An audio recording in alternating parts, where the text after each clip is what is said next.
Hello mga boss, good morning, good afternoon, good evening sa inyong lahat. Today is March 7, Huwebes, alas 4:51 ng hapon.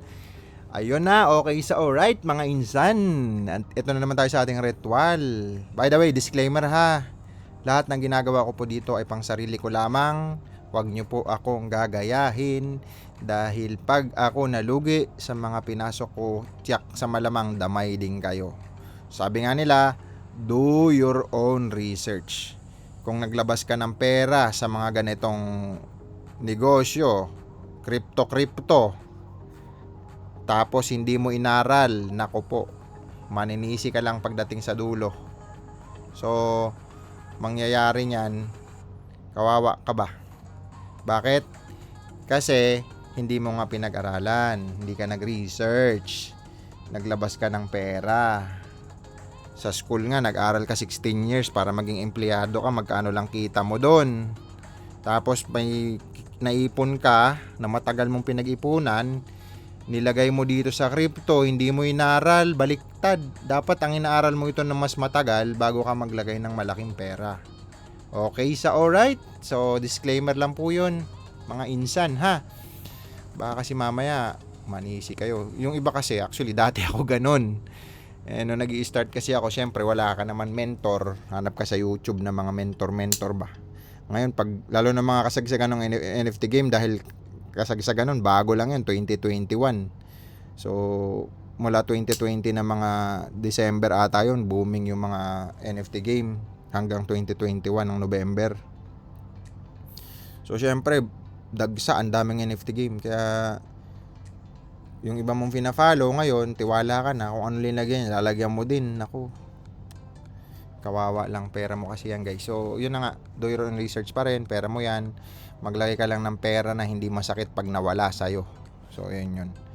Again, pera mo yan, ikaw may hawak ng mouse, ng keyboard, ikaw may hawak ng screen mo, or kung touch screen man yung gamit mo. By the way, claim na muna natin to mga insan. Meron tayong 50, dapat 39 lang yan. So dapat kaninang umaga, kaso bisibisihan ng lolo nyo at tayo ay may mga negosyo. Kaya ayun. Okay, bakit ba natin kiniklaim? Kasi pag na-restake natin, lahat yan mapupunta doon. Yung ginagawa kasi natin, kalahati, stake kalahati, bili ng RON token. So, ayan, 25, bili tayo ulit ng AXS. Nag-bear market, nag-bull market, bumaba, umangat, bumaba, $10 na naman, no? So, kung check natin yan, mga 11,175 na yan. O, yan. 11,175. Ay, sorry, 41,175. So, check natin yan, mga insan. Kung magkano na ba yan ngayon, mga insan natin, lahat. Okay, sa alright. Ay, yan na, AXS. So, wala tayo ngayon mga baong motivation. Depende mamaya sa question, check natin, ha. So, 595. Paste lang natin. So, meron tayong 24.5. Okay, sa alright. Again, hindi natin iyan pinagmamayabang ha. Paulit-ulit kong sinasabi kasi lalo na yung mga ngayon nakapanood ng video ko, sabihin napakayabang naman yung Mr. KJB Crypto na yan. Panay flex ng kanyang Ulitin ko po, hindi ko po ito pinagmamayabang. Umalis ka na sa ganong mentality o mentalidad ng Pilipino. Yung galit na galit, inggit na inggit, gustong manakit. Wala ka namang ginagawa sa kanya, di ba? Wala siyang ibang kasi crab mentality nga eh. Naiinis siya pag may kapwa Pilipino na umaasenso. Imbis na maging proud ka na lang, men. Maging ka na lang, kumbaga ma-inspired ka na lang, huwag ka na mainggit. Hindi naman basta-basta naging ganyan yan kung alam mo yon, kung basta-basta ka ring tao ba, parang ganun. So, check nyo na rin yung mga video natin dyan guys. Okay, so alright, ma-inspired ka na lang, men ha. Okay. So check natin ang galawan ng merkado. Meron 145 trillion na ang total market cap ng kabuuan ng crypto. Meron ng 978 exchanger at ito nagdagdagan naman ang na-add sa CoinGecko 13,093. So kung titingnan natin yan mga loads, mga buy, mga insan.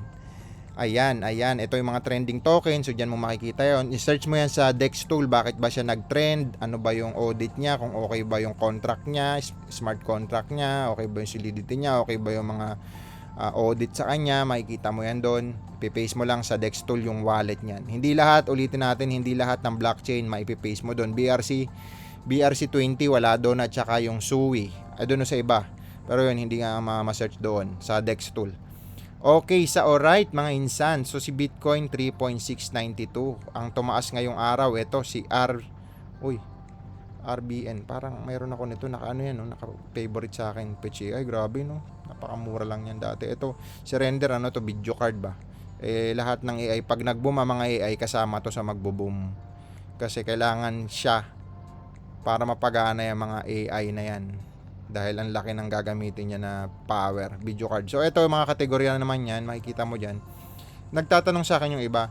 So, nakapokus lang ba ako sa ibang token? Hindi po, nakadiversify tayo. Ang sekreto dyan, kunyari, mga category, check mo dyan yung pinaka mataas yan. Layer 1, sino ba sikat dyan? Dyan, stable token, DeFi man yan, o Metaverse man yan, o token man yan, NFT. So, ganon. Or RWA man yan, mga ganon. Ay, yield farming. So, ayan. Check nyo na lang yan mga boys, mga girls. Okay, balik na tayo sa ating pinagsasabi na naman. So, ayan, Bitcoin, Ethereum. Uy, mga grabe no, Ethereum oh. May daw ang next nitong na-deny sila yung application nila kasi parang maraming application yan. Parang tatlo apat na pagbasa ng SEC. Kumbaga chance o extended, parang ganun sa kaso, kailangan ng preliminary investigation, etc. So kailangan hearing muna bago sila mag-decide. So ganun. So parang ito postpone muna hanggang sa final decision. Ang sabi nila para sa Ethereum ETF naman, kasi si Bitcoin ETF approve na 'di ba nung nakaraan. Si Ethereum ETF May daw. Sabi nila May yung isa pang last approval. So parang final na 'yon. Kailangan na mag-decide ng SEC doon. Okay, pero siya, ang all-time high nito nasa 240, 211 siya ngayon. Ito, ang all-time high na to, 3.6 ata. So, umangat na siya ng todo, guys. Ito, na-hit niya na. Ito, hindi pa. Kadalasan, ng season, ng altcoin season, nagmumula kay Ethereum. Kasi sa kanya pababa, puro altcoin ang tawag dyan, guys. So, dito kasi lahat nangyayari. So, BNB or dito. Pero kadalasan Ethereum. So, pag ito tumaas, alam na. Magkakaroon na ng bull market season na ng mga altcoin. Okay, alright mga insan, check natin muna ang mga komento nyo. By the way, shout out sa inyong lahat. Nasa 500 na yun, mahigit 529 subscriber, guys. Maraming salamat sa pakikinig at pagsasayang nyo ng oras ng buhay nyo sa aking mga pinagsasabi dito online. Pero syempre, hindi naman natin sa pinagmamayabang, hindi naman lahat na nagba-vlog whales, 'di ba? Hindi ko naman sasabing whales ako, kahit papaano negosyante tayo, may mga pinagsasabi tayo mga walang kwenta. Paminsan-minsan may mga naitutulong naman tayo kahit papaano na mga inspirational at saka mga wisdom thoughts, etc. Mga experience natin. Okay? So, bago 'yon, ito na nga, basahin na natin ang mga comment. Ari Spain 7160, shout out sa'yo. Okay po ba mag-buy hold ng Pixel token? Ito kasi si Pixel, napakaraming player niyan. Ang ganda ng strategy nila. Sumama sila sa gaming chain ng RON. Kaya ayun, pumutok sila ng todo. So mga player ng Axie napunta din sa kanila.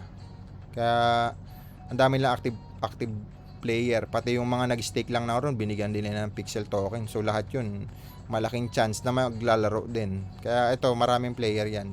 O siguro kung ako tatanungin mo, para sa sarili ko lang po yun ha. Pero syempre ikaw pa rin magde-decide niyan. Shoutout sa'yo. Okay, kay Year Rich, present sir. Spiritual health, financial freedom, peace of mind. Yes, tama. So, ano yan eh. Actually, ano yan, meron pang mental, physical, relational, financial. Tsaka ano pa ba yan? Physical, mental, relational, financial, spiritual. Ang equals non peace of mind. Peace of mind talaga. So, sobrang yaman mo nga, hindi ka naman komportable kasi ang dami mong gwardya, unting ano lang, tatetreten ka. Sobrang yaman mo nga, wala ka namang exercise, di ba? Sobrang yaman mo nga, wala ka namang ginodiyos. Walang peace of mind.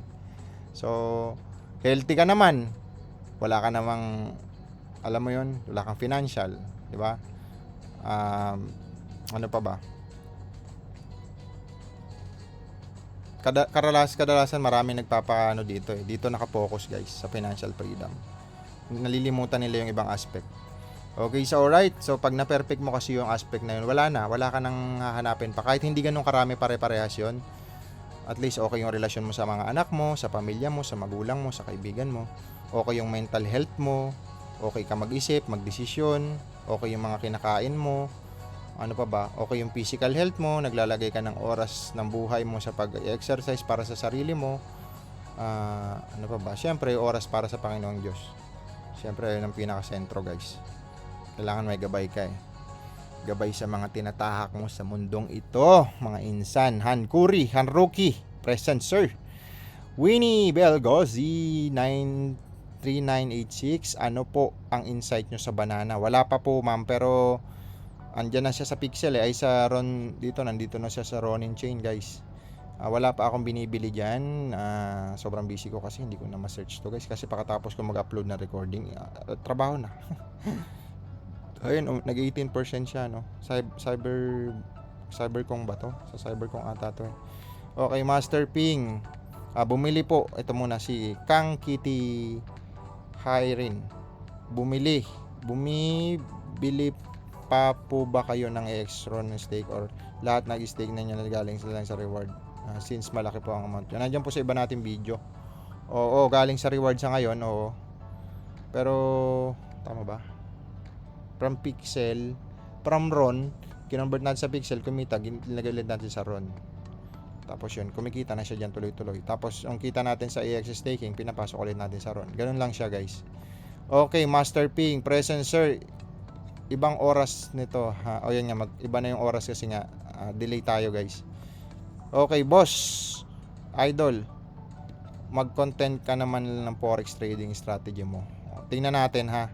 Hubs Crypto 7259. Yung forex trading ngayon, okay naman, naka-attach naman yung mga robot natin, pero hindi ako nakapokus muna doon sa aking mga traditional business sa crypto.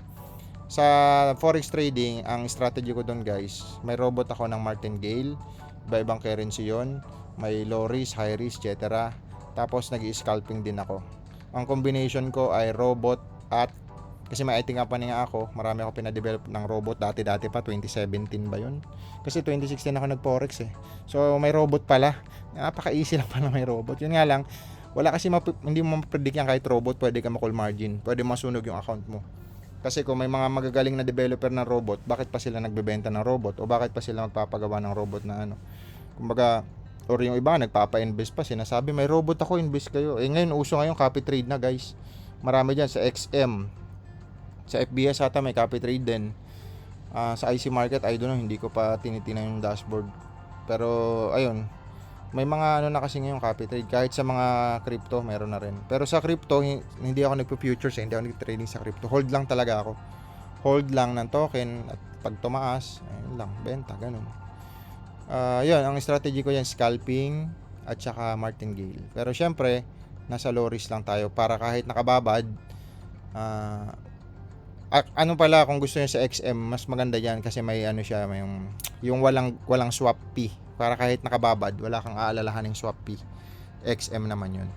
Okay, sa alright. At saka sa XM, sa mga na-experience ko sa broker, XM ang pinaka-okay. Kasi nanalo pa ako dyan. Parang ako yung kaunahan. Hindi naman kaunahan siguro. Pero isa ako sa... Dalawa lang kasi kami nun eh. Dalawa, pero ako lang natuloy. So, bawat bansa may representative. Ako yung isa sa nanalo noong 2018 ba yun? 2017 na Pinoy na pinadala sa Malaysia. So, sa mga isa sa mga malulupit na trader. So, panalo ako nung sa ano nila, parang event nila. So, binigyan tayo ng award doon. Tsaka nanood tayo ng tawag doon, yung karera ng mga motor. Limutan ko na. Basta. Ayun lang yun. Okay, so alright. Carlos Padril 9075. Boss, present. Kumusta ka, boss? Okay lang naman, sir. Laging present to si sir. Isa sa mga OFW nating followers. John Philip Berbo 9208. Lodge, good day again. Late na naman ako. But I'm always present, Lodge. Sample nga ng mga token na di pa nakakaranas ng bull market. makikita mo naman yun, sir, ang bull market kasi 2021. So, kunyari, may mga token dito na nag-top. Madami ditong token na dito, pasukin muna natin yung top 100 ah. Kasi karamihan ng hindi pa nakaranas ng bull market, nandito yan sa, okay, ito Kucoin. Dito, ito hindi pa to. AXL, hindi pa to. Ito nakaranas. Ito hindi pa to, si SATS. Ito nakaranas na ng bull market yan. Ito hindi ko alam. Ito hindi pa to nakakaranas ng bull market. Ito nakaranas na yan ng mga bull market yan. Ito hindi pa. Okay. Ito hindi pa, bago lang to. Ito rin, sa mga meme token. So check natin guys ha. Ito si meme token, pansinin mo, biglang bumulusok to nung mga nakaraang araw kasi nagkaroon ng meme season, no. Ayan, 24 oh.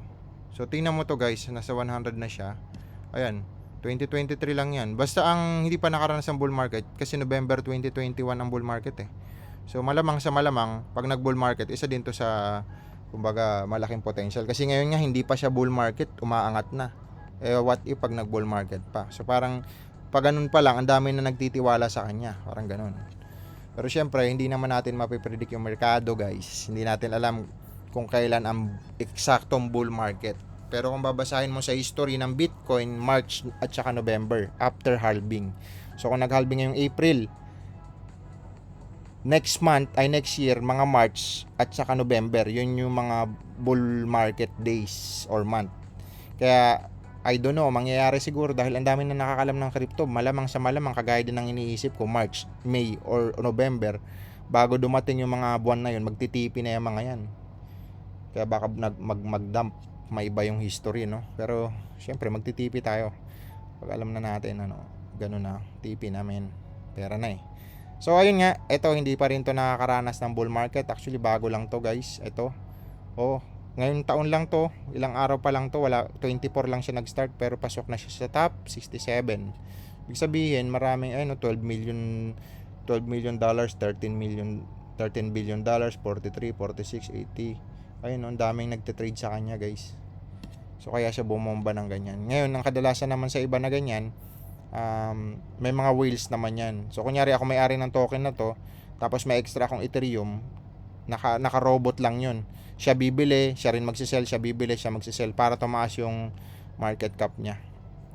Ito yung sinasabi ko, pakita ko sa inyo. Mahirap kasi yung pabida-bida lang eh. Yung walang proof. Ayoko naman masira sa inyo, guys. Tsaka, ano bang kikitain ko? Wala naman. Anong na nga lang to eh. Kumbaga commitment na lang.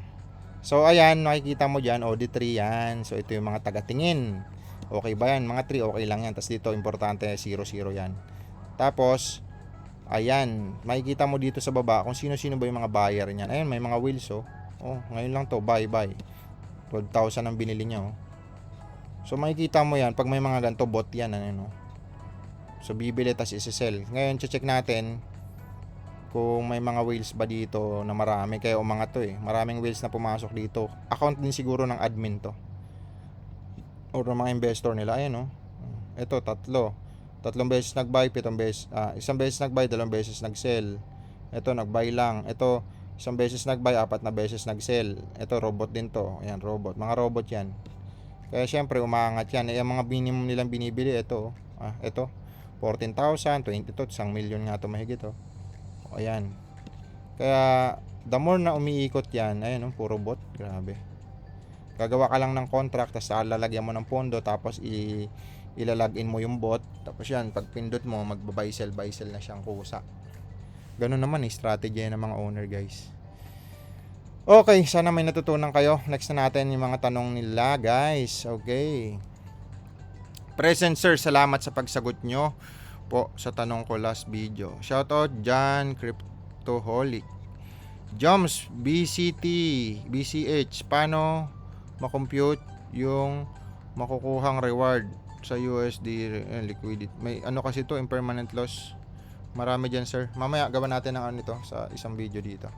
Okay boss, pwede ba kami mag-copy trade sa robot nyo? Hindi po. Hindi sir eh. Hindi pa sa ngayon. Hindi nga ako nagpapa-invest eh. May mga kilala tayo na nagpapa-invest yan sa robot na yan. Kumita nga ng million, billion pa nga kinita nila. Pero syempre yung iba, Pag na-call margin yung robot, damay ang mga naka-follow. So kawawa, liquidate call margin. Pag kakakonsensya kasi yun pag ganun, guys. Kasi may mga kaibigan akong ganun ang ginawa, kaya yumaman ng todo. Nag-attach ng robot, pre-gamitin sa mga tao basta mag-sign up lang under sa kanila. Bakit? Kada trade ng mga nag-sign up under sa kanila sa Forex, kada matalo manalo may kita sila per pips. So, ang masaklap lang nun, pre-robot daw ang gamit. Ngayon, na-call margin ang robot. Mako-call margin na, tatawagan lahat sa GC. Pondohan nyo ang account nyo. Pag hindi nyo pinondohan, masusunog. So, ang mangyari, yung wala nang pampondo, sunog. Milyon. Yung iba nga nabalita, nagpakamatay pa ata, may isa pang nagpakamatay. Ayoko ng basta. Kasi siyempre, madadamay lang kayo pag sablay yung robot ko, guys. So, ayun. Walter Shuang Sing 3710. Present, sir. Saint morning. Congrats, sir. Ask ko lang po, paano po ang TP exit strategy after Bitcoin halving or hold lang po kayo? After ng Bitcoin halving 2025 pa siguro ako depende, guys, ha, kasi ang dami na nakakalam ng crypto, pati yung mga institusyon, baka sila ang mauunang mag-TP. Ayun lang. Kaya ang after kasi halving, isang taon pa katapos mag-halving talaga nagbo-bull market. Pero hindi natin alam kung anong buwan sa 2025 ang pinaka-bull market. So, sa pagtansya ko sa history, May, March at saka November, October. So, nandun lang sa tatlo na yon, March, May, or November, doon ako magtitipi. Bago, a month bago yon. So, syempre, depende sa galawan. Pag kumita na, okay, tipi na, tapos pahinga ng 4 years. Ganun lang talaga, guys, sa crypto, ha. So, ayun, Sir Neil, yun, upload ulit, present, sir. Rafael Leo, C830, always be a blessing, sir. Salamat sa content and advice nyo. Thank you din, sir. Shoutout sa'yo. Robin6049, still hoping sa lipad ni Ron at AXS, puro meme token lumilipad. Yes, tama. So, kanya-kanyang kategorya. Sa ngayon, hindi pa lumilipad ang mga AXS o mga NFT gaming, Metaverse, Play to Earn. Sana sunod na kasi yung mga MM token, umaangat na sila, guys. Ang dami yung Pepe token niya, nabit niya na yung all-time high niya. Okay, Spark Life 14, present Lodge. Kaidensify, let's go to the bull run. Aaron Mongaya 7687, good day, sir. Bukod po sa Binance, may mga marirecommend po ba kayong platform? Salamat po. Actually, may mga nabanggit na tayo sa ibang mga video. Wala na akong pera sa Binance, naglipat na tayo, guys. OKX, Bybit, BitGet, Get.io. Yan, okay na, okay yung mga yan. Bitfinex. Okay. So, dun kayo. Gusto nyo naman sa mga hot wallet, yun yung mga MetaMask, Trezor, MetaMask at saka Trust Wallet, yan, SafePal, may SafePal din kasi na ano. Pero kung gusto niyo ng mga cold wallet, yan yung mga hard wallet na tinatawag. Yan naman yung Trezor, Ledger. Pero kung may ginagawa ka monthly, daily, so hassle pag naka-Ledger. Pero yun nga, syempre, ano naman yung sa hacking. Pero pag malalaki amount ng pera mo, dapat Ledger, guys. Okay. Present 50 Ron is FUD. Ha. I don't know. Hindi ko alam yan. Okay. Present sa Ron, sir. Yun. Brian Joseph 9970. Good day, sir. Pwede po ba kayo magbigay ng lockup coin na pwedeng i-hold long term na ibebenta sa 2015 more power? Ayun, yung mga binanggit natin kanina. Yung kasi may mga potential, guys, eh. Ito, ordinal yan, eh. Sa BRC20 to. Ayun, BRC20. Ano ba? Ito, ayan. Nakaranas ng bull market to. Alam ko hindi pa, eh. Ay, nakaranas na pala to. Nakaranas na ng bull market to. Pero ayun, nag-all time high na rin siya. All time high niya, ito. March 7 lang, ngayong araw lang, 7 hours ago, all time high siya. Grabe, no? Benta kasi umaga dito. Ting talaga. Sa 14 ako dyan nakabili. Okay, babalik tanaw lang tayo ng panghihinayang. Okay, so alright. Meet Jobo, mas sulit by hold ang RON for long term?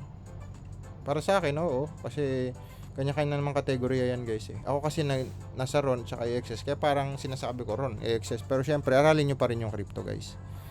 Nasa sa inyo pa rin yan. Toby Dash 70 TB 7511, shout out sa'yo. Sir Instinct, shout out. TokenFi na token goods din na project. Sister token siya ng Floki. Check nyo na lang sir. Salamat. Okay, TokenFi. Okay din yan. Nakita ko na yan si TokenFi. Search, pero search pa rin natin. Tingnan natin ang mga search ni Sir Instinct. Ayan. Kung okay ba sa ating panglasa. Mga kaboy logro. Check natin. Dito yan. At ang tagal. Dito natin i-paste. Paste natin dito mga insan. May meeting pa ako alas 6. So ayan, 528. Check mo yan. Makikita mo yung audit. Ayan, may 3 ano siya. Ito, may tax siya guys. Ayun, no? Kadalasan kasi ng mga meme, at least 0 dapat eh. Para wala kang question. Ito, namomodify sabi nito. Okay. So may 3 siya na ano, na parang babala. Okay mga insan, check na natin. Saan na ba yun? Ito ba yun? Yan. Nasa 10 billion lang yung supply niya. 3. Ano pa lang siya oh. Check natin kung nag-bull market na to. Bago lang, 2023. Hindi pa rin to nakakaranas ng bull market. At bahala na kayo dyan mga insan.